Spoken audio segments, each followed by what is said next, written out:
Hello dear friends, subscribers and guests on my channel.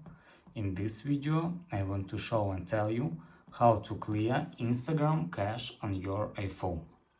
Please put your like, subscribe to my channel, share this video with your friends and let's get started.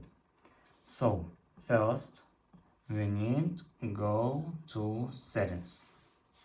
After that scroll down and click general. And here click iPhone storage. Now you need to scroll down a little and find Instagram and click here. After that click offload app, and as you can see we have almost 300 megabytes of cache.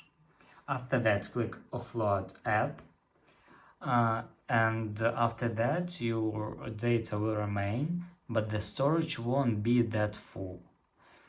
And if you want to clear the cache on Android, you need to go to settings, click the applications button, select Instagram and clear the cache. And that's all.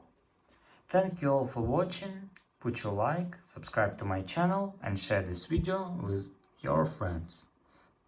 Bye bye everyone, see you later.